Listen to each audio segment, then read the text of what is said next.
নমস্কাৰ। বিকশিত ভাৰত ফাউণ্ডেশ্যনৰ 2025 মোৰ স্কুলৰে ৰেম্বো টিমে তেওঁলোকৰ আইডিয়াটো ধাৰণাটো উপস্থাপন কৰিছে। তেওঁলোকে হাতী উলিয়াইছে এটা ৰিমোট এৰিয়াৰ ঘৰ আৰু এই টিমৰ কেপ্টেইন মেহেবুলে এতিয়া কথাখিনি আমাক ভালকৈ বুজাই ক'ব। মেহেবুল কৈ দিয়া। নমস্কাৰ, মোৰ নাম মেহবুল। আলপাৰী এম ই স্কুলৰ অষ্টম শ্ৰেণীত মই পঢ়ি আছোঁ। ভাৰত বিকশিত গোল্ডেন ফাউণ্ড 2025 চনত মই এটা ধাৰণা লৈছোঁ।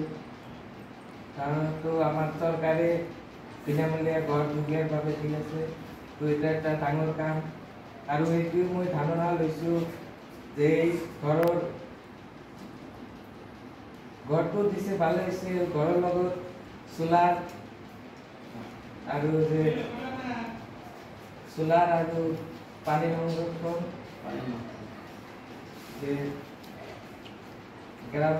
চহৰ অঞ্চলত আমাৰ বিজুলীটো দিবলৈ অসুবিধা হয়, আৰু ঘৰৰ লগত যদি বিজুলীটো যায় আমাৰ ভাল হ'ব।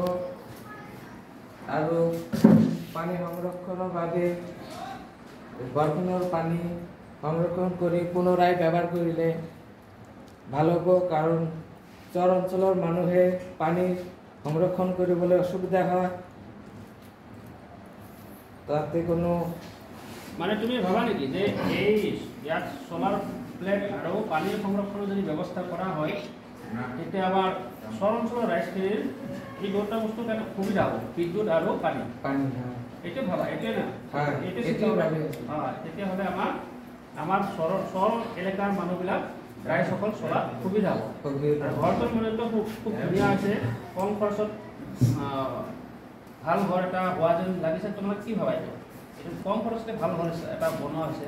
হয়, আৰু কিবা ক'বা নেকি? নাই, ঠিক আছে, নমস্কাৰ। নমস্কাৰ।